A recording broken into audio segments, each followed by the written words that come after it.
Hey, aloha. Aloha ahi ahi kako, everyone. We should be streaming on Facebook Live right now. Looking for a thumbs up that we have good audio. For those of you that are on, good audio, if you can just write in the chat, because I cannot see the Facebook comments, but we'll wait to give it a couple minutes before we go. Are we good? People saying we solid? Okay, great, awesome. Well, hey, I really appreciate all of you joining us tonight, and I'm sure a few more will jump on now. Aloha, Congressman Kahele. I am coming to you live from Facebook here in Maui. I'm on a U.S. second congressional site visit here to Maui, and day 2. We have beautiful Mailile, wana mahalo, everyone here on Maui that we saw today, and all of the hard work that we did meeting with the different people throughout Maui, and looking forward to another day tomorrow, going up to visit Dr. Scott Parker and the Haumana and the Kumu of Kamehameha schools here on Maui. So anyways, before I get started on our Red Hill town hall tonight, I just wanted to start by extending my deepest condolences to the Hawaii Island, especially the East Hawaii family, who lost a servant leader this afternoon. I don't know if those of you may or may not know, but Brian De Lima, who was a true servant leader for the Hawaii Island and the people of Hawaii, a great personal friend of mine, someone who fought for his community. He provided a voice for those who felt they had none, especially the children of our public education system with special needs. For those of you that didn't know Brian De Lima, longtime attorney in East Hawaii, a member, longtime of the Hawaii County Democratic Party, where he held many different leadership roles and positions, a member of the Hawaii County Council at one point in his career, and also was a member of the Board of Education, where he helped to champion special needs students throughout the state of Hawaii. And he always made sure while he was on the Board of Education that he fought for our children with special needs. So, my wife Maria and our children extend our heartfelt condolences to his family, especially to his wife Paige, his daughters Blaze and Blair. We're really forever grateful for Brian's significant contributions to not only Hawaii Island, but to the state of Hawaii, and he'll be dearly missed. So ahui ho, Brian De Lima, and rest in love. Okay, let us get started. I personally have been dealing with the Red Hill situation long before I became a member of the United States Congress. When I was in the Hawaii State Senate, I chaired the Senate Committee on Water and Land for 2 years. And that was the first time that I personally went to the Red Hill bulk fuel storage facility in Halawa. I had heard about it before, but I was invited to go by the Navy and encouraged to go by the Department of Land and Natural Resources. And so I went. And on that very first trip, I went into the, I guess it's the upper access tunnel that takes you to the top of the tanks. And we went into tank 19 and had a chance to look at what a tank looked like. But I only was given the opportunity to go to the upper tunnel and to see what the tank farm looked like from the top, not from the bottom. So that was when I was in the state Senate. During that time, Chair Suzanne Case of the Department of Land and Natural Resources encouraged me to go and take a tour of the Halawa shaft, the one run by the Board of Water Supply. And so a few months ago, I was able to do that with Ernie Lau, the Board of Water Supply, and Kathleen Pahinui and their team. And the Halawa shaft is one that for many years, they would do field trips. They would take children down there into the Halawa shaft. You ride this kind of elevator very slowly down to the bottom. You walk through the tunnel and you finally go to where the Halava well is that feeds the Board of Water Supply's water system. And so I had a chance to check that out. On the 22nd of November, that was a Monday, I had a chance to go back to Red Hill for the second time. And I went with Congressman Case, and we went specifically this time to not only see the lower or the upper access tunnel, but also the lower access tunnel as well. This was 2 days after the Navy had a incident in the Red Hill underground tunnel system on the 20th of November, which was a Saturday. And I got a call from the Navy informing me that there was an incident in Red Hill. And we were there on a pre-planned site visit 2 days later. And so we got to hear firsthand accounts from the Navy 48 hours after the November 20th incident on what was happening. We didn't go all the way down to the site of the November 20th incident. We had a large party with us. It would have taken us a while to go there. But that was the second time I went into the Red Hill underground facility. Of course, since then, this situation has dramatically spiraled out of control. We're going to talk about that tonight. I've been back to the Red Hill well many, many times in the last 2 months and taken different groups there. And every time I go there, I learn a little bit more and I see a little bit more and I look for things that I never thought of to look the last time. Take flashlights, look around, and I've learned a lot. And I'm going to share as much as I can with you tonight for those of you who have joined us. I have staff watching this right now. If you have questions that pop up, just go ahead and write them in the chat. They're capturing them. I can't see them. I can only see myself, but they're capturing them. And as soon as we're done with this PowerPoint presentation, which is about 20 slides, I'll try and answer as many questions as you can. And we'll try to keep this tight and keep it to about 8 o'clock tonight so we can get off, and it's 7:07 p.m. So we are starting right on time, just like I like it. And so let me screen share our PowerPoint, see if I can do this on my own. And stand by 1 second. Okay, let me go back to where this thing went. Okay, let me go here, screen share. Okay, can you see my screen, everybody? You should see a slide that says Red Hill Bulk Fuel Storage Facility.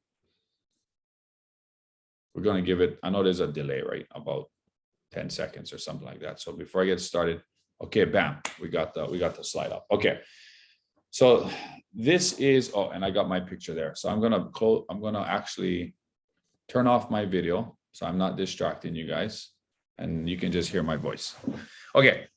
So this is a picture of the lower access tunnel. What you see on the right-hand side, and actually this is facing uphill because if you're walking down, the pipes are on the left-hand side. There are 3 big pipes. The biggest one you see on the right is on Big Bugger. I think it's bigger than 24 inches. It might even be on 36-inch main. That supplies one of the 3 different types of fuel that are fed via gravity from this system.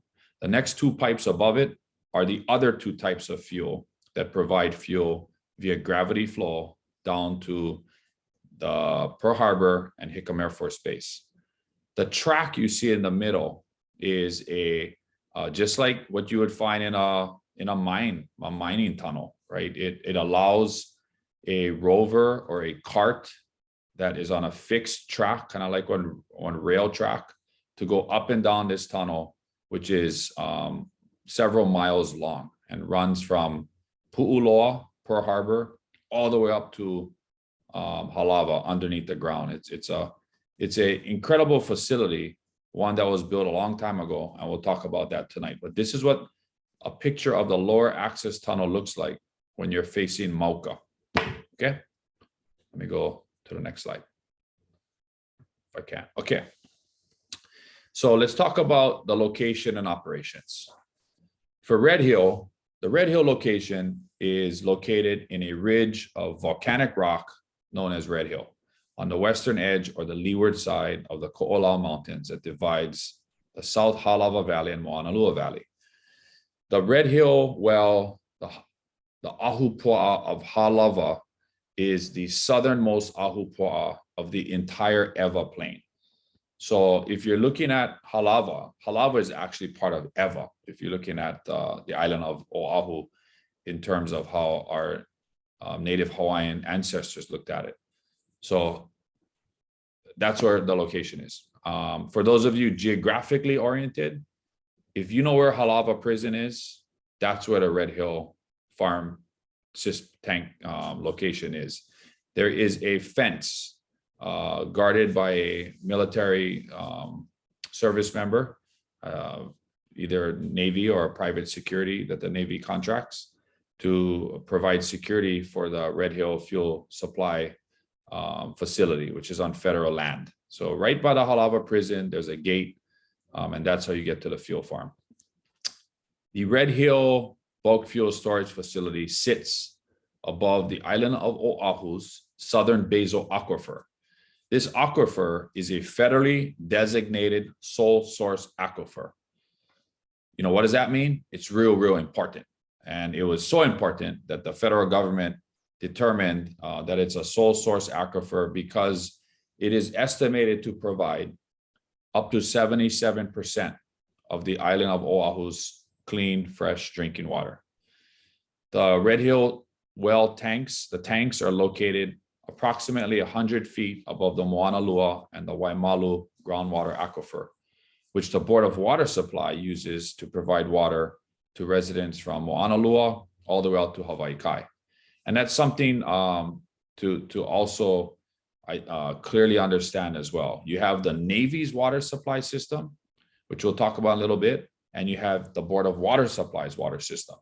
But if you think about it, it's all straws, right? These wells are straws that go down into our aina, penetrate water, pools of water or pockets of water under our island, and pull that water up to the surface and then distribute it. So we're all putting straws in different places on the island. And whether it's Waimalu, Halava, Red Hill, Moanalua, these are all straws going into the freshwater lens that is underneath the island of Oahu. The Red Hill Bulk Fuel Storage Facility supports U.S. military operations and all branches of service in the Pacific. If the Red Hill tanks were fully operational, all 20 tanks fully operational, fully fueled, it can provide and hold approximately 250 million gallons of fuel. There are 3 different types of fuel that are stored at Red Hill. Marine diesel, which is otherwise known as F-76, which is the biggest pipe. I believe it's the biggest pipe in that original picture I showed you. And 2 types of jet fuel, JP5, which goes down to Hickam Air Force Base to provide fuel for airplanes like the C-17 that I used to fly and the F-22, and then JP8, which is also serves as jet fuel for the Navy. Of the 20 tanks, 14 tanks are currently being used. We'll talk about that in a later slide. But this facility is the largest Department of Defense fuel storage facility in the entire nation in terms of its strategic national fuel reserve, and definitely throughout the entire Indo-Pacific theater, which spans over 50% of the entire Earth's surface. It goes from Alaska all the way out to the coast of Africa and the Indian Ocean. It's a huge area, the Indo-Pacific region.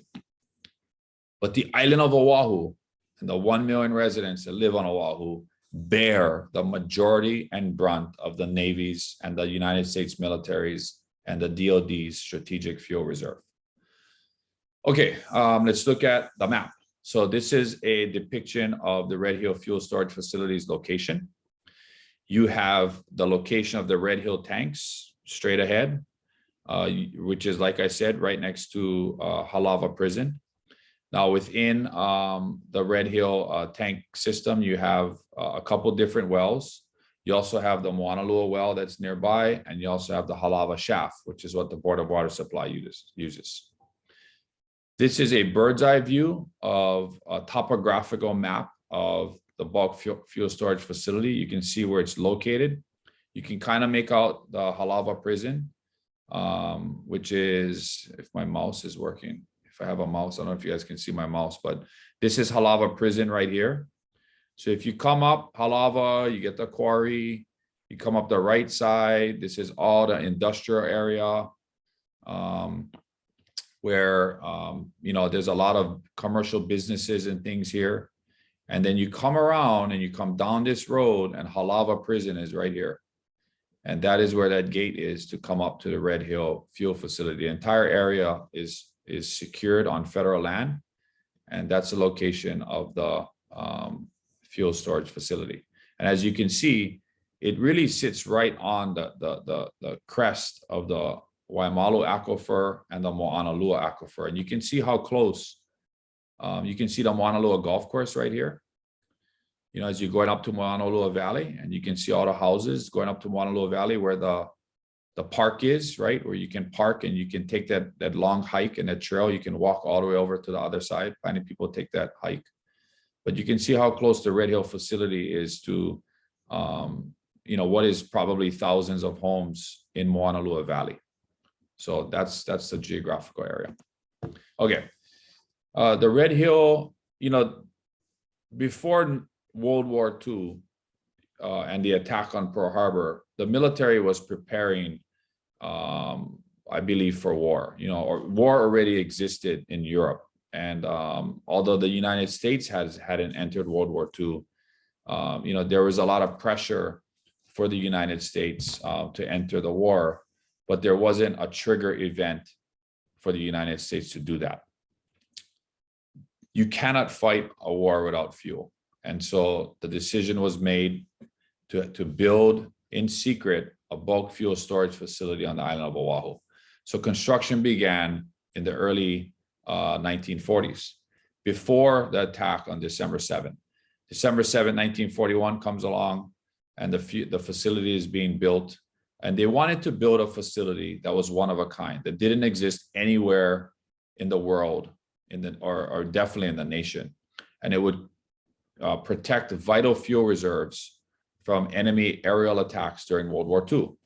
So you would, bury it in the ground, harden the structure, and build it so it was impenetrable for aerial attacks. World War II kicks off December 7, 1941. The next day, or that day, America is thrust into World War II. The facility opens in 1943.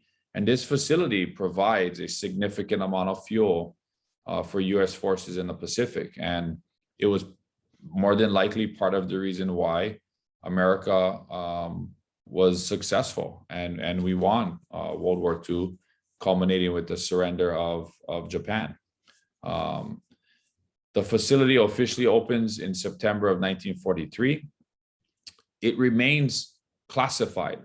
People that work there, whether they were built the facility or they worked at the facility, couldn't talk about the facility to their wives, to their families, their husbands, nobody, until 1995, when the facility was finally declassified. Nobody even knew the thing was there. Scrutiny intensifies over time. Criticism begins in the late 1980s, when there are reports of documents that start to demonstrate the shortcomings of the facility, and that they begin to circulate. Tanks 15 and 16 had fuel releases. Tanks 5, 10, 17, 19, and 20 were identified to have through wall corrosion and possible leaks. Scrutiny continues when the declassification of report documents begin in 1995, and further fuel leaks in recent years have obviously exacerbated these sentiments. When looking at the facility overview, it is hardened. It is, I don't know if it's impenetrable to aerial attack, because obviously weapons and bombs from World War II are dramatically different than weapons today. And so one would argue that the facility is vulnerable even to aerial attack, and weapons that are meant to penetrate hardened structures and detonate an underground facility of this nature. But I'm just speculating. But I'm thinking weapons today are much more powerful and sophisticated than weapons of World War II. It is a gravity-fed facility. The fuel that is brought in oil tankers anchored off of Campbell Industrial Park at Kalailoa, pumped to Par, Hawaii, refined, and then distributed via a transmission line that practically runs along the entire H1 West Highway, all the way to Pu'uloa, where it is then pumped up to the Red Hill facility, stored in tanks, remember 3 fuels, and then is gravity flowed down to the distribution point by a series of pipes and valves and a mechanized gravity flow system. It is an ingenious system. I mean, the fact that this facility was built and local people built this facility in the 1940s is incredible. You know, it is an engineering marvel that rivals the Hoover Dam or other engineering feats that America built, you know, many, many years ago, in this case, 80 years ago. But that goes beyond, you know, the problems that exist at Red Hill go beyond the incredible engineering feats of the facility today. The tanks are encased in basalt rock. What does basalt rock mean? Lava rock, right? If you live Big Island, it's blue rock. I don't know what kind of rock got over here on Oahu, but you know, obviously Oahu is older than Mokuokeawe. Mokuokeawe, you know, we got blue rock. It's hard to dig anything, whether it's on septic tank or, you know, you're grading your property. It's hard to, you know, excavate on Hawaii Island. On Oahu, it's basalt rock, and that provides some physical protection to the facility. The facility is cyber hardened. It is off the grid. It is not connected to the internet. You cannot, it is not vulnerable to cyber attacks because the facility is not connected to the internet. It is a closed loop, I guess you could say, system. The tanks are refueled through underground piping. It is distributed by gravity. Each tank has steel lined concrete up to 4 feet thick. It is lined by steel lining. Since the system is underground, the piping runs also close to the water systems and the main aquifer. In particular, the Red Hill well and the shaft itself, which is one of the reasons why we're in this problem we're in today. The tanks are located only 3,000 feet from the closest water shaft. What does that mean? It means tanks number 1 and 2, which are the 2 tanks at the lower end of the fuel tank farm, are 3,000 feet or approximately 3,000 feet from the closest water shaft, which is a Red Hill shaft. I don't know why they decided to put a water shaft and a well in the lower access tunnel in the vicinity of up to 250 million gallons of fuel, but they did. And that's, I think, one of the major problems we have there today. The water shaft is one of 3 water systems that provide water to Joint Base Pearl Harbor Hickam and the Navy's extensive water system. The Navy's water system gets the bulk of its water from the Waiava well that's over by the H2. If you're going up H2, you go in Costco on the right-hand side, ag land, Waiava well. The next well is the Aiea Halava shaft that provides the least amount of water to the Navy's water system. And then the second most productive well for the Navy's water system is the Red Hill well. That provides somewhere, I don't know, 10, 15 million gallons of water a day to the Navy's water system. It is a significant part of the Navy's water system. And taking it offline and taking the Aiea Halava shaft offline and only relying on the Waiava well for the Navy's water system is going to be a problem for the users of the Joint Base Pearl Harbor Hickam water system come summer, when we have more than likely may have to implement water restrictions for the Navy water systems users. And it's extensive. The Navy's water system, as depicted on this chart, this is a pretty good chart that you can see. The top red dot is the Waiava shaft that's going up to H2. Then you have the Halava shaft, which is otherwise known as the Aiea Halava shaft, not to be confused with the Halava shaft for the Board of Water Supply, but the Aiea Halava shaft. And then you have the Red Hill shaft. There are storage tanks that store this water. On top Red Hill, there's 2 storage tanks. Up at Camp Smith, there's 2 storage tanks. And then the Halava storage tanks are probably the biggest storage tanks that you see. And if you guys live in the Army military housing at Aliamanu, and you look up and you're driving around that, basically crater, a lot of the homes are in the crater, the BX is down there, the CDC and the community center where the Army had their task force. On that ridge is where these big, huge, giant tanks are that store water, and they're called the Halava storage tanks. That water then distributes through the entire Navy water system, which starts down by Pu'uloa Drive and runs through all the Navy housing on Halsey Terrace, Caitlin Drive, runs all the way over to Navy Marine Golf Course. It feeds Pearl Harbor. It feeds all of Hickam Air Force Base. It feeds the Department of Education public schools in the area, the entire Maunalua Shopping Center, Ruby Tuesdays, Navy Exchange. It goes underneath Pearl Harbor and feeds Iroquois Point and the housing there at Iroquois, Ford Island, as you can see, the Pearl City Peninsula, where the Navy has operations there. It's a vast system. It provides water to almost 100,000 users. And this water system is so critical because right here on this map that you're looking at right now, you have the Indo-Pacific Command headquarters. You have the Marine Forces Pacific Command headquarters, otherwise known as MARFORPAC. You have the U.S. Army Pacific Command headquarters, USARPAC. You have the Pacific Fleet headquarters, PAC Fleet. You have the Pacific Air Forces headquarters, PACAF. The headquarters for all of these major commands within Indo-PACOM, the combatant command that serves the entire Indo-PACOM theater, is right here on this picture. So I have said it before and I'll say it again. Water is national security. If we don't have fresh, clean water for this water system, we're going to be in deep, deep problems, deep kimchi. So that's something that absolutely needs to be addressed and looked at. When you're looking at fuel facilities and aquifers, I learned a lot. I'm not the smartest, sharpest person in the room, but I know how to find smart people. And the smartest people I know for hydrology, geology, ecohydrology, all these different ology names is at the University of Hawaii.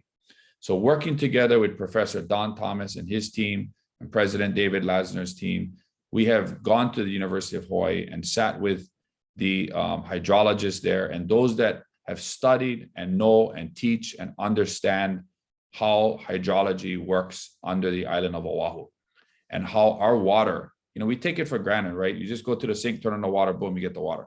But there's so much that has to happen for that to happen. And so to understand the hydrology under our island, spent an extensive amount of time at the University of Hawaii. And this is a kind of a good picture of what that looks like. So under the island of Oahu, you have the basal lens, you have a freshwater lens, you have freshwater on the top, you have brackish water, you have salt water, right? The whole island is sitting on this, floating on this water, this body of fresh water. And that water starts in our mountains. It starts in our watersheds. It starts in our forests. It starts in dew that collects on moss. And it rains and it mists and that water is collected and it seeps through our aina. And it takes a long, long time to go through all the cracks in our aina and fill up under our island in these pools and pockets of water. If you think of the island like a sponge, that's exactly what it is. You have these different pockets under the island. Here's a great picture. You have the capture zone. The water flows through the earth and the water is collected underneath the island. You then have a straw, and that's what a pump house is. That's a Red Hill pump house and the Red Hill well. You have a straw that goes down. That straw is basically one lava tube, one 90-foot, 100-foot lava tube that goes underneath, straight down. They have pipes that go down.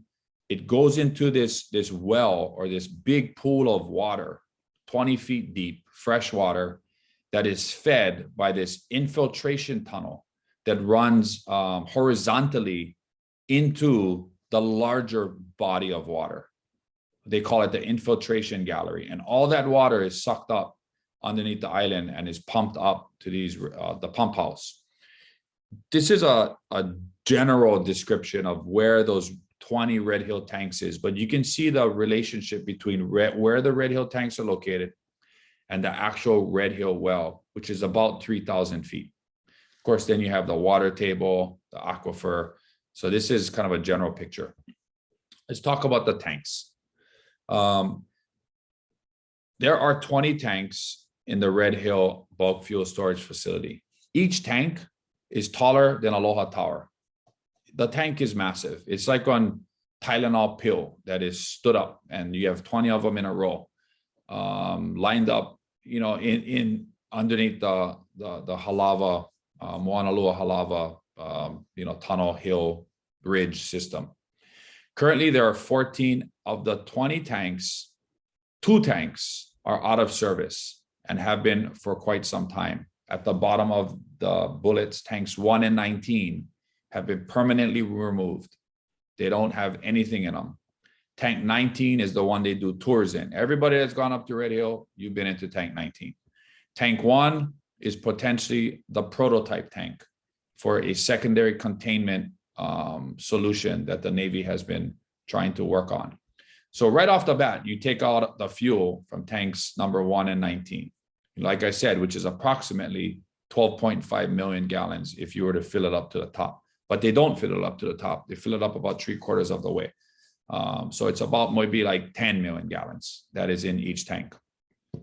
Currently, there are 14 active tanks with the capacity to store over 100 million gallons of fuel.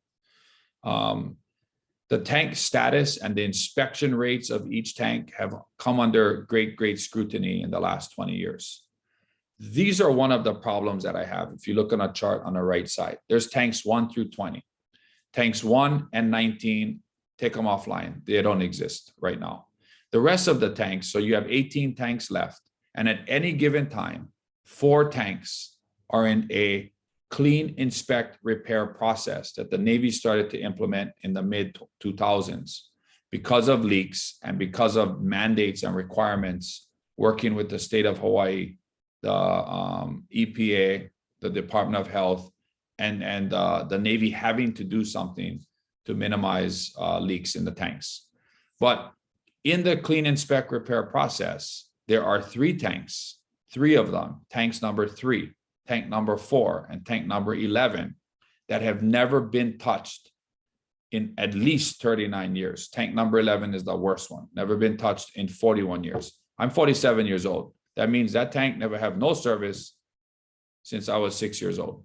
And that is a major problem. I don't even think tanks 3, 4, and 11 should have any fuel in them right now, but they do because they are not currently part of the clean, inspect, repair process. Now, tank 7 and 8 should have been inspected in 2018, but they are 4 years overdue right now. And I talked about tanks 1 and 19 have been permanently removed offline. So what is clean, inspect, repair? Clean, inspect, repair is they drain the tank, they go in, they do like X-ray, you know, they clean the tank, they inspect the tank. There's no physical possible way to look at what the tank looks like on the outside. You just can't get to it. It's encased in concrete. So they scan the tank, these massive tanks with these sophisticated pieces of machinery that try to give you a picture of what the other side of the tank looks like. And if there's a problem, or if there's rust, or there's some type of weld or repair that has to be made, then they make that repair there. Now they inspect these tanks through the clean, inspect, repair process to the APG, the American Petroleum Institute guidelines, which then allows them 20 years to inspect the tank the next time, which is why some of these tanks, like tank number 7 and 11, or 7 and 8, have been due inspection, and they're 4 years overdue. Now, as you can see here, tanks number tank 6 was done in 2006. So next up, 2026. Tank 2 was done in 2008, 2028. So you get the picture if you look at all the tanks. But right now, tanks 13, 14, 17, and 18 are all offline because they are going through the clean, inspect, repair process. Okay. This is what the tanks look like. These are early renderings and diagrams of what the tanks look like when they were being designed.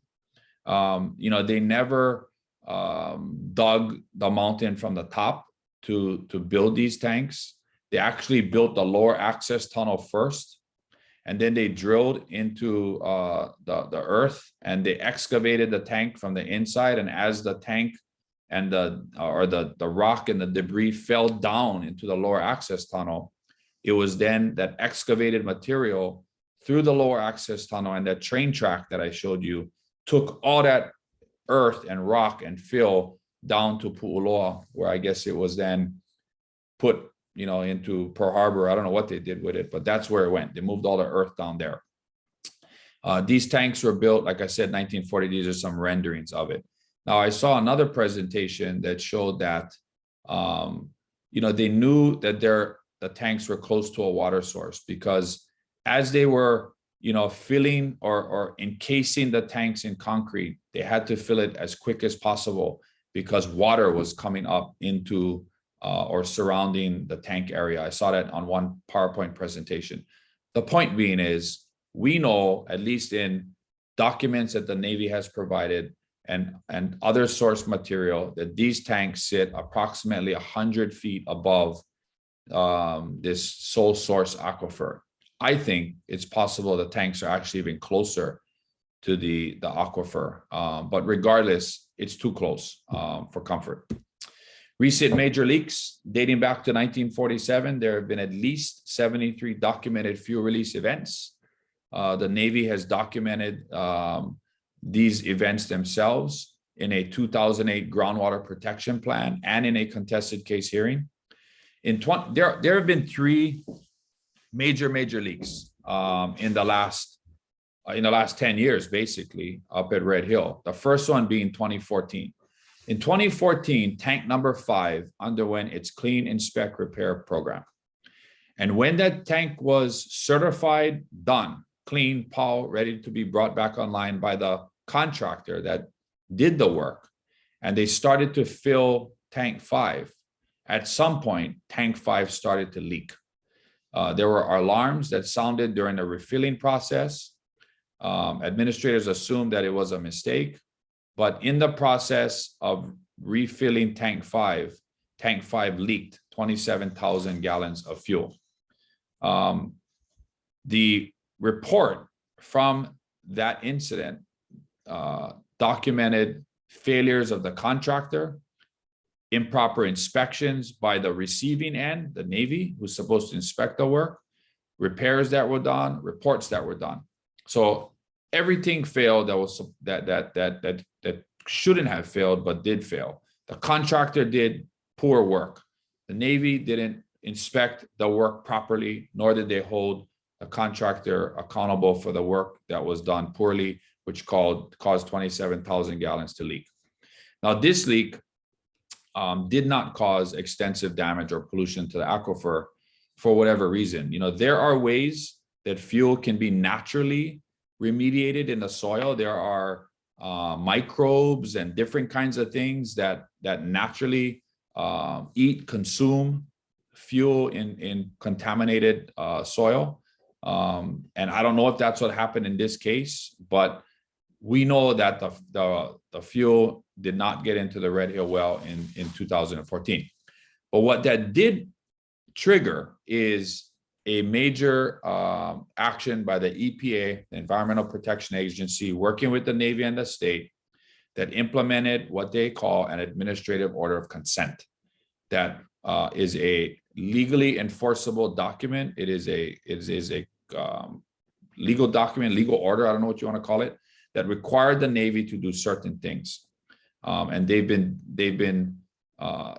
a lot of stuff in that AOC, and you can take a look at that, that came out around 2015. The Navy's been working on, one of the things they've been working on is what they call a tank upgrade alternatives, or what could they do to these tanks like secondary containment to minimize or try and mitigate as much as possible the risk for leaks and to contaminate the water aquifer.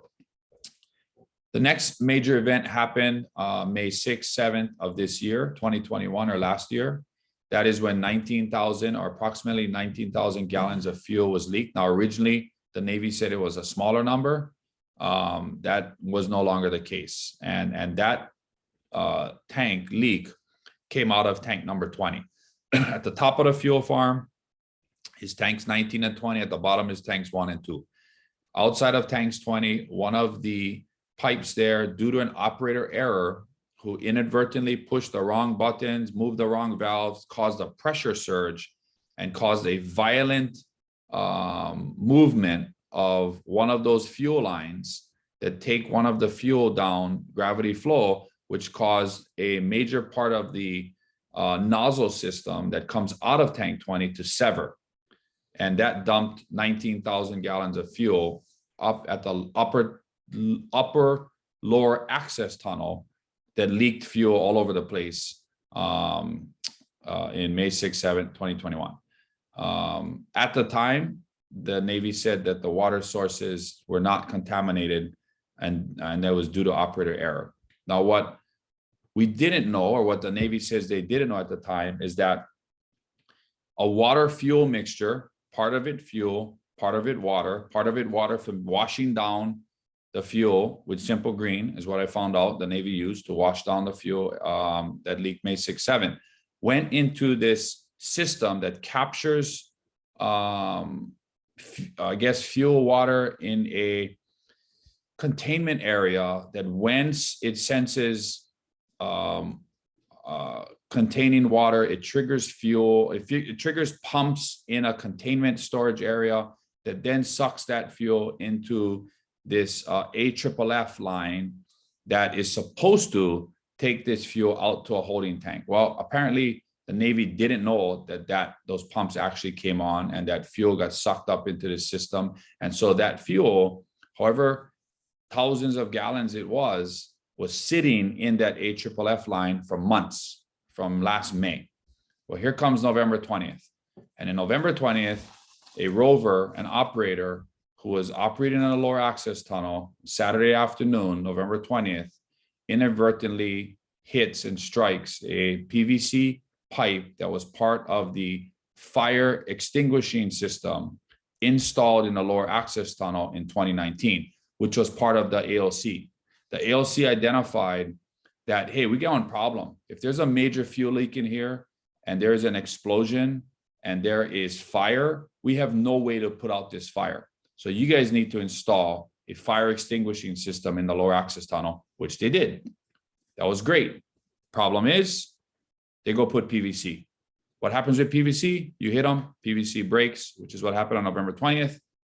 That severs a PVC pipe that begins to then drain a fuel water mixture and Simple Green that had been collected because of the May 6th, 7th event.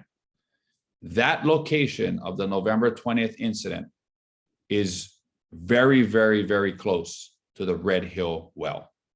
And that is the problem, because the fuel that was collected and that seeped into and contaminated the soil rapidly and quickly moved towards the infiltration tunnel and towards the Red Hill shaft.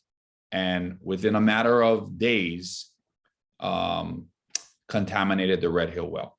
So if you do the math, November 20th, Saturday is when the incident happens. The situation is contained by sometime on Monday or late Sunday night, the 21st, or early Monday, the 22nd. We show up on our tour on Monday, the 22nd, not knowing what happened, get briefed on it, but we don't know the extent of the damage. And man, I wish I could go back to November 22nd, because if I was there, I would have walked down that lower access tunnel, a quarter mile with Congressman Cates to go to the location of where it happened, because I almost feel like, we would have been able to at least smell or see the fuel that had collected over the weekend. But unfortunately, we didn't. Regardless, Monday the 22nd happens. You guys all remember this is Thanksgiving week. Thursday is Thanksgiving. Friday is the weekend. By Sunday night, it's obvious that there is major problems in the Red Hill well, and then that triggers a series of events where we are today. Let's talk about legal standing. Red Hill is on federal land. The federal government waived sovereign immunity for underground fuel storage facilities. I don't care if it's a gas tank underneath, one Shell service station, or if it's the Red Hill underground facility. Underground storage facilities, or what they call USTs, are subject to federal laws, to state laws, and to local, municipal, county laws. No possible way this facility is ever built under the current laws that we have today. It would be impossible to build it. But through laws by the federal government that govern underground fuel storage facilities like Red Hill or a gas station, the Navy or anybody is subject to state and county laws. The military has waived sovereign immunity towards US Code 426901. And therefore, the Navy and the Red Hill facility is subject to both federal laws and Hawaii regulations. I believe that. State of Hawaii believes that. City and County of Honolulu believes that.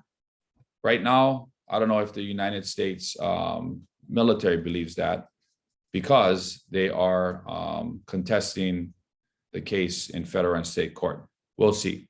But this is definitely going down the judicial process.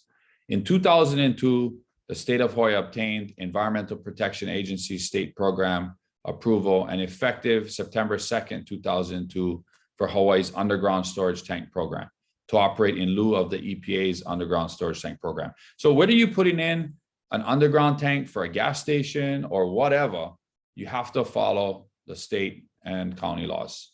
And this is important because it gives the state the authoritative power to govern the operation and maintenance of underground storage tank systems. In 2015, the administrative order of consent by the EPA issued with the DOH in conjunction also gives the state legal standing and the Department of Health legal standing, because they can enforce the administrative order of consent. And so at the end of the day, the Navy and the DOT must regulate underground storage tanks according to the AOC. Okay, timeline. November 20th, like I talked about, the leak begins. It's unknown to the public and the military. On Sunday night, November 28th, military families started complaining about tainted tap water. And let me go back to my calendar, so I'm tracking with you guys. Okay, yeah. So December 1st, testing is discovered petroleum in a water sample from Red Hill Elementary. December 5th, Governor Ige and Hawaii's congressional delegation say the fuel site should be suspended immediately. Now, let me walk you back a little bit. If you guys remember, incident happened Saturday, November 20th. We get the call. Within hours, Congressman Case and I both get a phone call. Hey, we got a problem in Red Hill. Because we told the Navy and your congressional delegation, which has been very critical of the Navy's inability to communicate quickly with the congressional delegation when an incident happens at Red Hill, that if something happens, we don't care how big or small it is, you better call us and let us know. Because the last thing we want to do is read it in Civil Beat by somebody that wrote an article. And so they called. They say, we got a problem. On November 22nd, we take the tour. The Red Hill November 20th incident is contained by early in the morning on November 22nd. Of course, I talked about Thursday, November 25th is Thanksgiving. The 26th, 27th, by the 28th, there are calls of fuel odor in homes. People are getting sick. People have sore stomach. They get diarrhea. Pets are not drinking the water. Something is wrong. Something is wrong with the water. And the Navy, in the evening of Sunday night, November 28th, orders the closure of the Red Hill well, or the removal of the Red Hill well from the Navy water system. But they don't tell the public. They wait and wait and wait. And 18 hours later, in the afternoon of Monday, November 29th, the commander of Joint Base Pearl Harbor Hickam puts out an email to to thousands of military families in military housing, saying the water is safe to drink.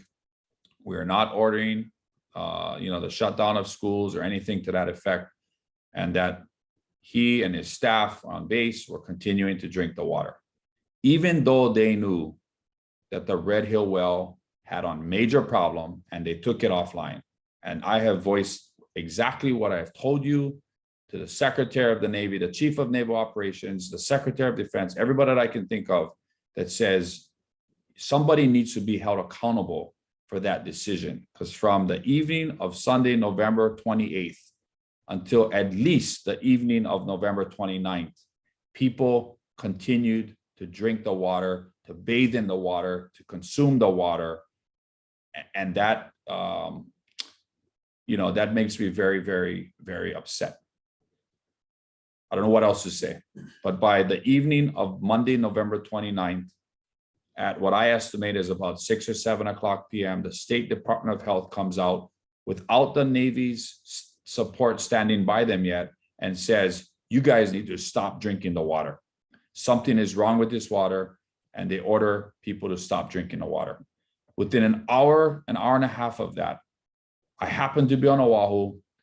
I drove straight to Halsey Terrace, Caitlin Drive by Lagoon Drive, and I started going house to house at 8:30 at night, walking up to people, introducing myself, giving them my business card, and saying, I'm here to see and smell your water. And from outdoor spigots to indoor kitchens, people invited me to their homes. They told me their stories.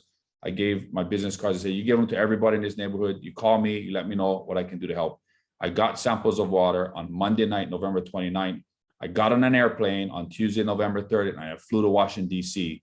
And that's when on Thursday, December 2nd, in a House Armed Services Committee, I held up the water to the United States Navy, and I said, there is fuel in this water, and this is a crisis of astronomical proportions.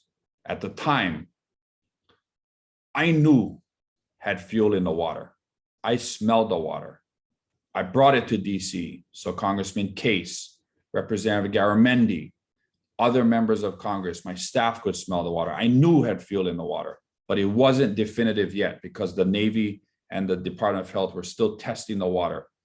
But I knew it had fuel in the water, and I made that public statement. And of course, the rest is history. And like I said, this is a total catastrophe here in Hawaii right now.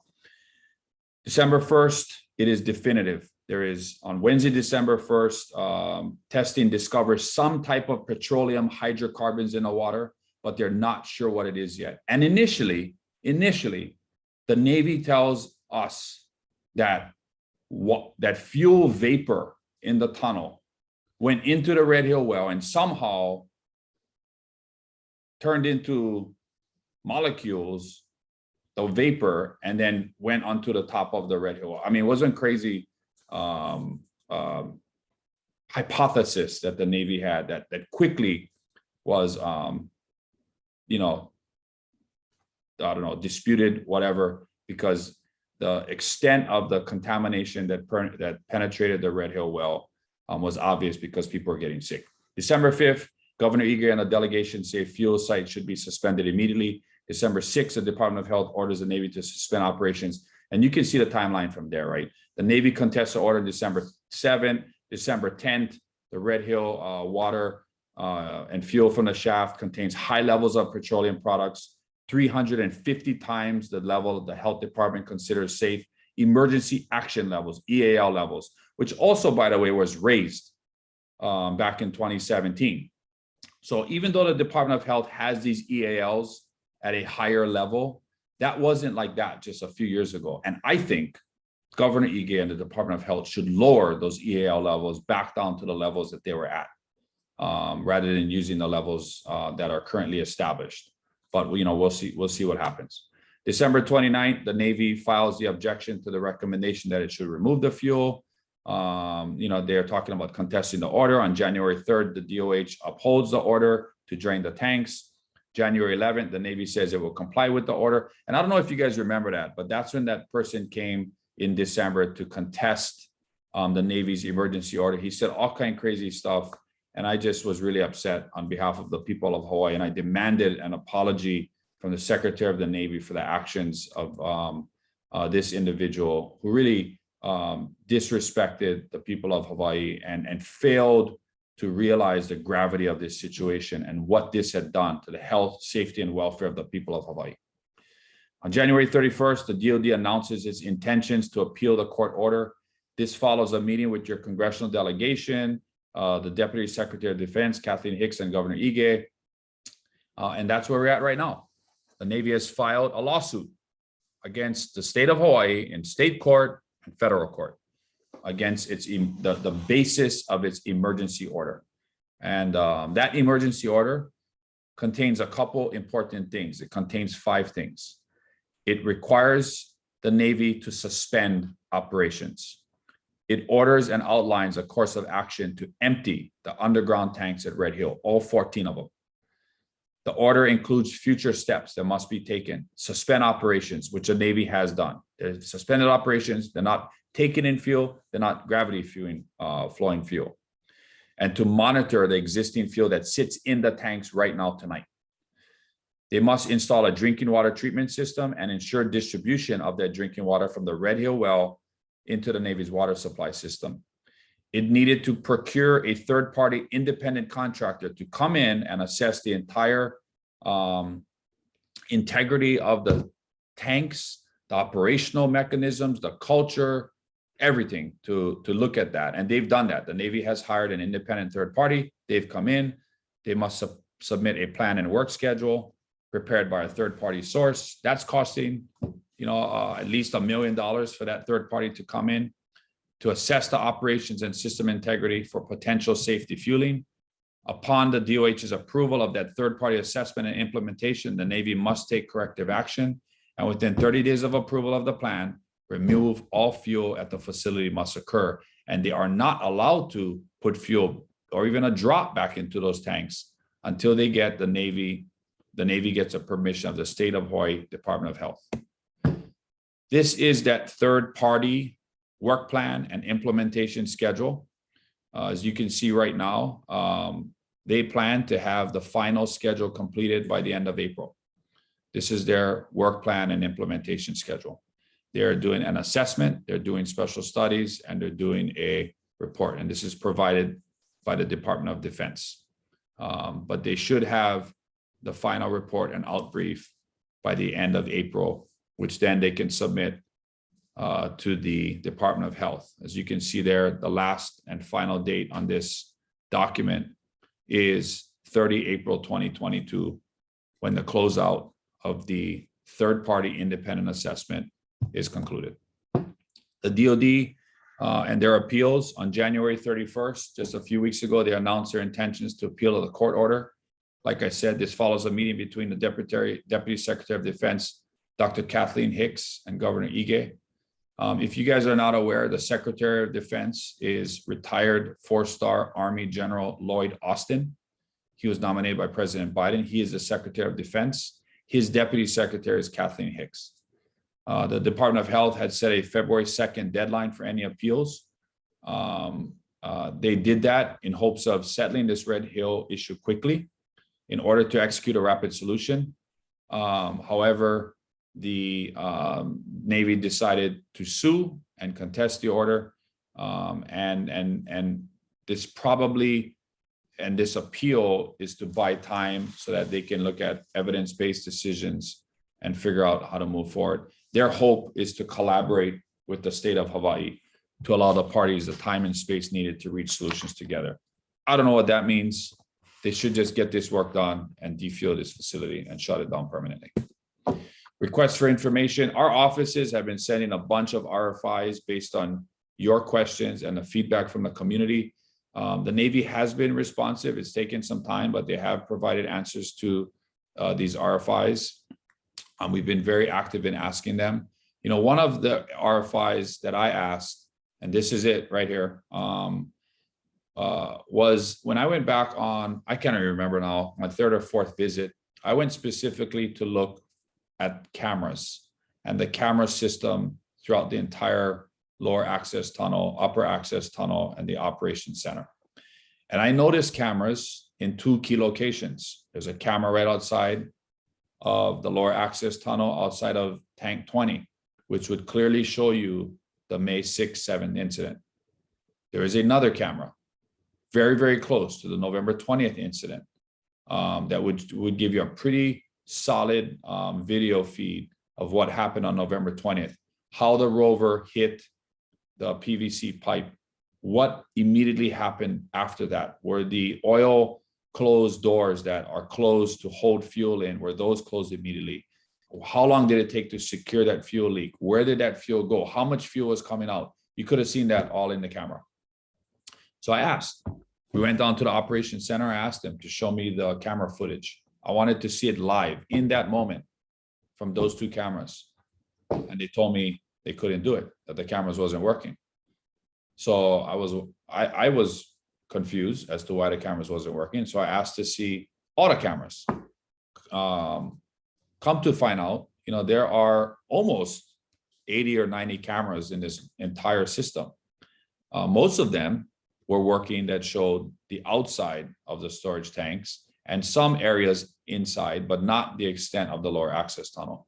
So I submitted a request for information specifically to see the camera footage from camera number 70 and cameras 75 through 81, which is outside the added 3 fuel door. And those are the specific names of the camera. Camera number 70, tank 20 skin valves, and camera 75 through 81.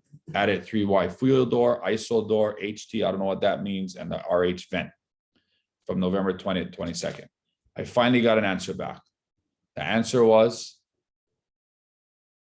a contractor or an individual or somebody severed the electrical line in January of 2021, rendering all the cameras unusable. So the footage from those cameras doesn't exist. I don't know what else to say, but that's what happened. And that's the RFI I got. And you guys are hearing it for the first time. Electrical severed, cameras have no footage, didn't record anything. 6 months prior, electrical severed. 6 months later, May 20th or May 6th incident happens, no camera footage. Current impacts of the leak: residences, buildings, schools, and child development centers on the Navy's water line still cannot use tap water. We're talking like almost 3 months now that these schools, Red Hill Elementary, Nimitz Elementary, cannot use tap water at the schools because drinking water samples are still being collected and tested.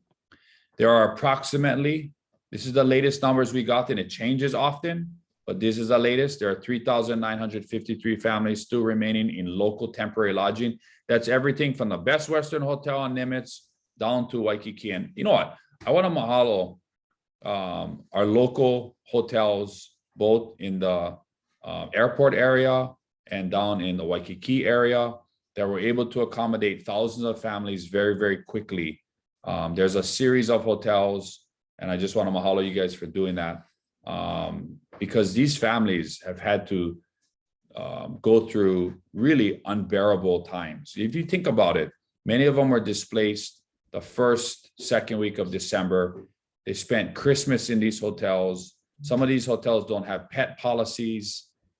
Families are in like 2 hotels. There's the opportunities for food. You just want to be in your own home. Kids got to go back and forth from Waikiki to Nimitz Elementary to go to school every day. This is a nightmare for thousands of military families that have to live with extended families or live in hotels or live in homes where they cannot consume the water. That's another thing families been doing, is living in the house, but you cannot consume the water because if you live in the Leo Manu housing area or in housing communities close to the Red Hill well, depending on who your service branch is, you are prohibited from consuming the water. There are 4,083 families are residing in their homes, to include 99 families who have returned to their homes and 53 families who have transitioned from affected housing into alternative permanent housing. Now, what are the next steps? I think we got 2 more slides and then Paul, and I'm sorry it's already 8 o'clock, but it's a lot to talk about here. The next steps are to ensure that the Navy complies with the state's emergency order, 100%. That order is lawful. They need to comply with it. They need to defuel those tanks, but they need to do it safely because we don't want to make matters worse. So that's why this third party is really important. But defueling the tanks is absolutely inevitable, and that has to happen. We need to provide rigorous oversight over the Navy's activities to not only remediate the Red Hill well, but to also safely remediate service members' homes and certify that every single house is safe to be fully occupied and that you can consume the water. That's draining every water tank, that's flushing every line, that's testing the water in every house. We're talking thousands and thousands of military homes, everything from Aliomanu all the way down to Iroquois Point. Flush each zone of the Navy's water distribution system so that residents can safely return home. Possible options. This is not options, I think, because I think defueling and shutting down is where this is going. But these are possible options that the Navy and others are looking at. One, defuel the entire facility. Two, place the fuel tanks at a facility above ground. Maybe work with PAR Hawaii out at Cambo Industrial Park and see what their capacity is. Implement a tank within a tank system to avoid any potential future contaminations. However, we know that the technology currently today, right now, doesn't exist to do that.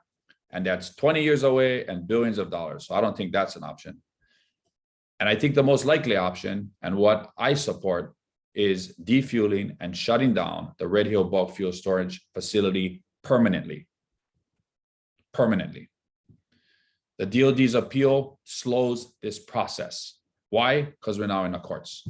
That appeal arrived on February 2nd in state court and federal district court. The court decision could affect the requirement and timelines outlined previously. It's not on this slide, but I'll also mention Congressman Case and Senator Schatz, largely led by Senator Schatz's efforts, has secured millions of dollars and specifically $100 million to allow the Navy to comply with the state's health order and defuel the facility. You know, both Congressman Case and Senator Schatz sit on the very, very important Senate Appropriations Committee and the House Appropriations Committee. Senator Hirono sits on the Senate Armed Services Committee. I sit on the House Armed Services Committee. So we got a pretty good team on the two key committees that really matter, four key committees, I guess. But our Senator Schatz and Congressman Case, the appropriators, worked really hard to get this money. So I got to mahalo Senator Schatz for his efforts. He's been working really hard with the White House and on the Appropriations Committee. Of course, Congressman Case, he got to do his work on the House side, but those two have really worked hard and they've gotten the money to do this. And I want to just mahalo them, you know, for their efforts on that. You got a good congressional delegation team. Last slide, guys. Plan for recovering the well. So right now, the Waimalo Aquifer covers an area of 15,000 acres. What is an aquifer? You guys got it. We already talked about it. It's a sponge. It's water underneath the ground. Put in a straw, suck it up, and distribute it out to our homes and taps and things like that. Because of this incident, the Navy formed what they call the IDWST. What is that? Because we like acronyms in the United States military, but that's called the Interagency Drinking Water System Team. What is that? Well, that is the EPA, the Environmental Protection Agency, the United States Navy, the United States Army, and the State Department of Health. They formed the IDWST. They've developed an immediate recovery plan, a framework for remediating these homes. And right now they're in the process of remediating the Red Hill well. I went up there last Saturday night with Senator Jared Keohakalole. We went up about 10 o'clock at night, a few hours when the Red Hill well had commenced the remediation of the Red Hill well. And currently I don't know if they've taken up to 5 million gallons a day, but on that night, they were pumping out about 4 million gallons of water. They could take it up to 5. They might be at 5 already because that was about a week ago. They are running the water through a granular activated carbon filtration. There are 8 giant GACs that sit up there. They filter this water through charcoal, and then they test the water to make sure that there are no petroleum hydrocarbons in the water. And then they discharge that water into the South Fork of the Halawa Stream. We got a bunch of bad cards that we got dealt. And I don't like that solution either. Discharging water into Halawa Stream that's coming out of Red Hill well. but there's really not much options we can do. And at the end of the day, the Department of Health and the EPA and the Navy signed off on this plan, and that's what they're doing right now. And they are discharging the water into the South Halava Fork. You have a South Halava Fork, you have a North Halava Fork. Eventually, it becomes the Halava Stream down by Aloha Stadium. For those of you that tailgate UH football and are familiar with where that stream is, and then eventually over there by McDonald's, the Halava Stream forms this big, like, I don't know, lake or water like reservoir, and then it eventually flows right out to Pu'uloa. You guys know that big building with the big mural on the side where the rail is over there by the Arizona Memorial, and then it flows out into the river. But there are people down there. You guys see them all. They're crabbing, they're fishing.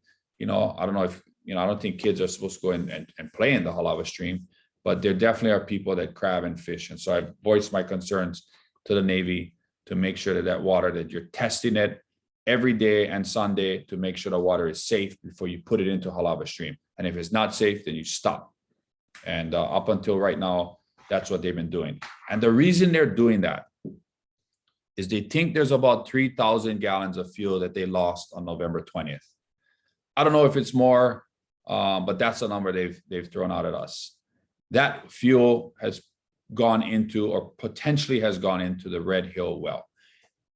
In order for that fuel to not spread, or that fuel plume to be contained in that area under the Red Hill well and not spread to the Moanalua well, the Aiea Halava well, or the Halava well, they want to get that fuel out of the Red Hill well as soon as possible. And the only way to do it is to pump it out, remediate it, and to discharge it.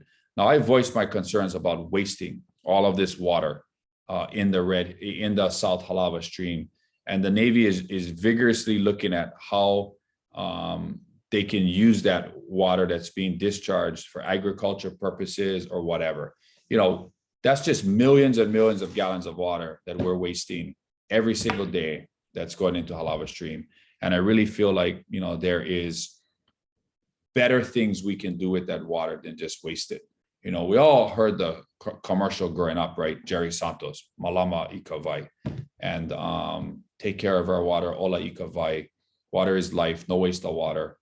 And so just to see millions of gallons of water being dumped into the South Halava Stream is very problematic for me. And it's the worst of a bunch of different worse options that we had, and that's the only option we had. Okay, any questions? There's a picture of the Red Hill well. Great, I got some questions coming up. Hold on. Okay, so if you guys need to reach me, that's my email, kahele.house.gov. Please shoot me an email. You want to call our Washington, D.C. office? Boom, there's a number. You want to call our Hawaii District office? There it goes. Our Hawaii District office is in Hilo. And you're feel free to call our office and leave a message. This is a picture of before the Red Hill well remediation infrastructure was established. This is what was built. It is phenomenal what they did after this incident happened to engineer and employ this remediation system for the Red Hill well. And that's a picture of the pipe. So, hey, kudos to either the Corps of Engineers or the Seabees or the Navy guys or whoever put this in very quickly, because it's pretty remarkable they did it so quickly. And also want to mahalo the Navy divers. These guys are unsung heroes. These buggers are rappelling down 100 feet in one lava tube with suits on, going into the Red Hill well, skimming the surface, with fuel, diving through the infiltration tunnel as far as they can go. And they're just, initially they were working, probably 12 hours a day doing a yeoman's job. And so to the Navy divers, mahalo for going down there and trying to get as much fuel as you can out of the Red Hill well. And anyway, okay, so that was long. I'm going to stop sharing. I'm going to turn on my video and I'm back. I hope that was informative. I got some questions over here. We're going to wrap this up. Let me answer some questions. Okay, let's go. Margaret Joy, is Tripler's water connected to the Navy water line or the Red Hill water? I don't know definitively, But if I had to answer that question, as much as I've been privy to the Navy's information, Margaret Joy, I'm going to say the answer is no. That Tripler Army Medical Center up on the hill is not connected to the Navy's water system. My staff also thinks no. So I'm going with no. And if I was a betting man, I could say that with almost 100% confidence, it is not connected. How long does the clean, inspect, repair process take for the tank? Becky Sugihara Stinson. Typically, clean, inspect, repair takes 3 to 4 years. 3 to 4 years. And once the clean, inspect, repair is done, that certifies the tank for 20 years. And they don't have to look at it for another 20 years. Nate Ewan. The flushing is not working. The Board of Water Supply said fuel adheres to the pipe wall and cannot be cleaned by flushing. The pipes need to be dug up and replaced. How can the Navy pay for this? Great question, Nate. I'm not sure. The Navy says that they can flush it and remediate it. But, again, once the Navy flushes a community or a house, they got to be able to test that water. They got to be able to bring in experts. They got to be able to certify the house, because I'm not only thinking about the military families that live in the house right now. I'm thinking about the other families that are going to PCS in, right? And they don't want to go into a house that, oh yeah, you don't want to live in that house because that's a house that had fuel back in 2022, 2021. So the Navy has to certify and remediate and make sure that every house is habitable again and that you can consume the water there. So good question, Nate. Not sure. I know the Board of Water Supply said that the fuel sticks to the PVC pipes and how they're going to address that, but I'm not 100% sure yet. How do we know for sure that the 2014 and 2019 leaks haven't affected the aquifer? If it takes years for water to filter through the lava, maybe we're just not seeing those spills in water and not actually for the more recent spill. Some folks have said their water was contaminated already last summer. Serena, okay. Yeah, I'm not sure. I can ask that question. You're right. I mean, there is a chance. I mean, 27,000 gallons of fuel didn't just go, disappear, right? So it's part of it is probably still there. Like I said, in talking to the professionals at the University of Hawaii, there is a natural way that the fuel is and natural microbes that can consume the fuel. But you're right. We don't know where that fuel is or if it was absorbed. Okay, Meredith Wilson. Wait, footage not saved on a hard drive backup. This is the DoD 100 million gallons of fuel. I don't understand the question. What about the cameras? I don't know. I mean, I don't know about a hard drive backup. All I know is their written response said that the line was severed and most of the tanks in that cameras in that entire system were rendered inoperable. But I can ask for a hard drive backup. I mean, obviously, if the line was severed in January, they're not going to have footage of the event that happened in May, and they're definitely going to have the footage from November. Okay, Becky Sugihara Stinson, are there sensors or could they be sensor detectors outside the tanks to have detected the leaks? Yes. So, Becky, there are a series of sensors in the tanks itself. There are ground sensors or probes, I guess, that surround each tank that can identify fuel in the soil. They do tank tightness tests pretty regularly to test the tank tightness of the tanks.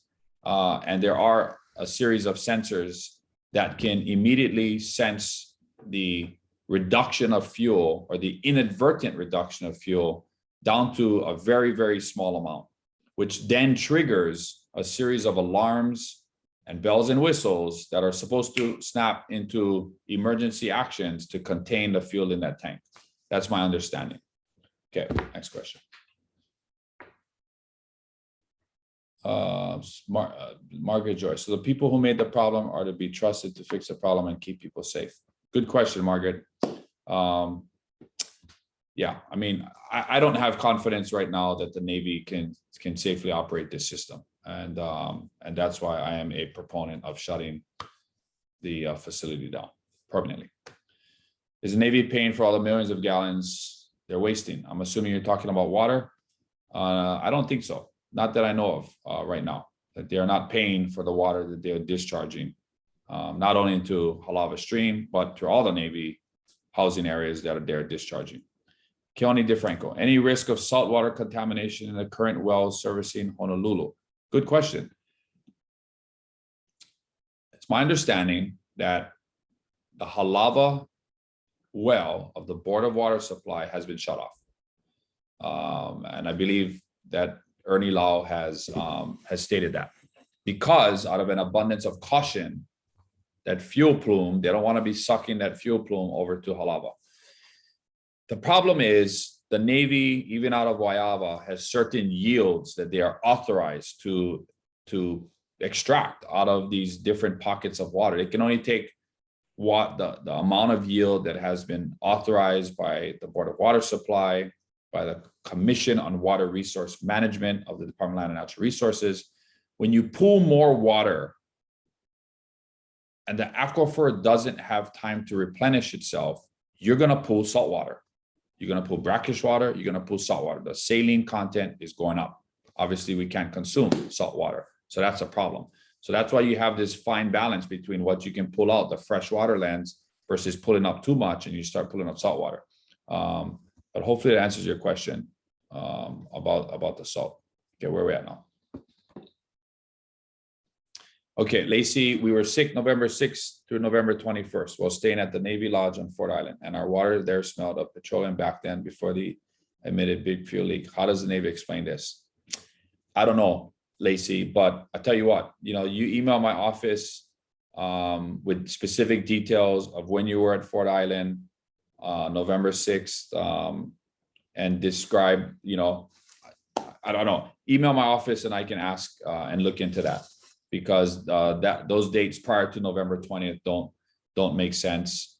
However, I would also say, if you haven't already, and I'm sure you already have, document and file your health claims with the Navy because of this. But I can ask prior to November 20th, but my expectation is the Navy is going to say that there was no leak prior to November 20th. Excuse me. Meredith Wilson, when do we expect to see the full investigative report from the Navy about the recent spill and how it's connected to the May one? Great question, Meredith. We thought we would have had the report already, and we haven't had the report yet. Our understanding is the report was sent up to the Secretary of the Navy and the Pentagon, and it should be released.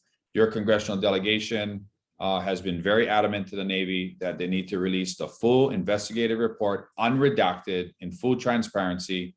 And as of right now tonight, I have not even seen that report. And I don't want a summary report. I want the whole report. I don't care how much pages it is, but I haven't seen it yet. But I promise you, we are pushing very hard to get that full unredacted report. Ernie Lau has even asked for, let me tell you something real quick.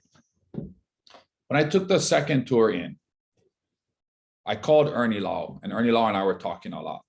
And I had went in on November 22nd, Monday, and I saw the pressure surge outside tank 20 that caused the November 20th incident. When I went back and I called Ernie and I was telling him about it, we were on the phone for a while and he was asking me all these questions. Hey, what you seen? What did it look like? Did you know the size of the pipe? Did you know, what did it look like? And I said, wait, Ernie, stop. Are you telling me you never been in the lower access tunnel? He's like, no, I've never been in the lower access tunnel. Navy has never taken me. I'm like, well, brother, we're going to change that. And we put together a tour of the Department of Health, of Ernie Lau, of Libby Char, Kathleen Ho, elected officials. I can't remember. It was a big group. It was about 30-something people. Board of Water Supply. And we went into the lower access tunnel. And that's when Ernie Lau had a chance to see what had happened. I couldn't believe that Ernie Lau had never been into the lower access tunnel. And I called him. We worked it out. We brought everybody. I told the Navy, answer all questions, full transparency. And Ernie Lau asked for the unredacted report from the May 6th incident. And I'm not sure if the Navy has provided that to him. I know that they opened up the May 6th incident again because of November 20th. So obviously there's going to be a new report. But the fact that initially the report for May 6th was redacted needs to change. And the Navy needs to provide the full unredacted investigative report to the people of Hawaii in its entirety. Okay, what else? Will there be another congressional hearing with the Navy since they lied about compliance with the Department of Health? Good question. I'm not sure, Joy. I sit on the House Armed Services Committee. I know there have been appropriations committee hearings. I can only speak for House Armed Services. I know some of my members have wanted to come out to Hawaii, especially subcommittee chair on the House Armed Services Committee on Readiness, John Garamendi from California, who's been very supportive and has been with me every step of the way. And I've been informing him of what's going on here in Hawaii. They want to come out and go to Red Hill. But as of right now, there is no additional hearings that I know of for Red Hill. Christina Jedra, Civil Beat. Congressman, can you tell us more about the deleted security footage? How do you feel about the Navy saying it doesn't exist? The Navy didn't say the security footage was deleted. What the Navy said was in January of 2021, a contractor inadvertently severed the electrical power line that services a large amount of cameras in this system. I was very, very disappointed by that answer. Again, it just adds to, the continued failures of the Navy to properly operate the Red Hill underground fuel storage facility. And it just further reaffirms my position that the Navy can no longer manage this facility properly and safely for the people of Hawaii if we cannot even make sure the camera systems can operate. So that's what the Navy said. And I got to take them at their word for it. I do find that the line being severed in January of 2021, 6 months before May, is a little suspect, but I've asked it and they provided an official request for information and I got an official answer from them. So obviously, I find that answer just incredibly unbelievable. The fact that they also used Simple Green to clean the May 6th incident near tank 20 in the upper access tunnel. I thought you would have, something more than Simple Green to clean, jet fuel off of the lower access tunnel concrete floor, but they use Simple Green. So again, it's really frustrating and I'm upset. Okay, in light of this disaster, what is your position regarding HDRH at KTR1? I'm not here to talk about HDRH tonight, but thank you for the question, Michael. Happy, send me an email and we'll talk about it then. Shannon Rudolph, I'm hearing affected civilian residents are not being helped at all by the military of the state. Can you help change that? So that should have been changed, Shannon. And I think you're probably referring to the civilian residents in Iroquois Point. I know Senator Favela, Congressman Case has been on this issue. The Navy, through their extraordinary, I don't know what it's called, extraordinary measures appropriation, should have gotten that approved in January of early of this year. And so families that live in Iroquois Point, who are in many cases non-military families, they're civilian families, they're renting from what was used to be military housing that is now leased to a private company that remodeled the homes and people live in them. If you are not being compensated, then email me, call Senator Favela, call Congressman Case. This is Congressman Case's congressional district, so I don't want to overstep my bounds, but you email me, we'll work together, we'll figure out what's going on, get it solved. Veronica Sasonia, thank you for helping us out. What is the email we can use to send information? Great question. HTTPS //kahele.house.gov/contact. I'm going to have one of my staff members put that email address in the chat. Did you do it already, Michael? Put it in the chat. Okay. Any more questions? Shannon Rudolph, are you going to run for gov? I think it's time to end our chat tonight. Thank you, Shannon, for the question.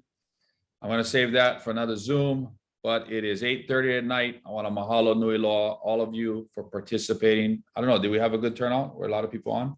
There were. Awesome. Fantastic. Great. Well, hey, I hope you guys all learned something. This is something that, we've been working hard on for the last 2.5 months. I have a unique role I play because I'm also a member of the Hawaii Air National Guard, a current member of the Hawaii Air National Guard. I've been as part of the Air National Guard of the United States Air Force for over 20 years now. I'm a lieutenant colonel at Hickam Air Force Base. But make no mistake, I'm wearing a hat that represents the people of Hawaii, the health and safety of the people of Hawaii. And I will never, ever, ever sacrifice the health and safety of the people of Hawaii and our precious water for anything. Ola ika wai, water is life. Mahalo nui loa. Hope you all have a great night. Aloha, pomalie, and ahui ho.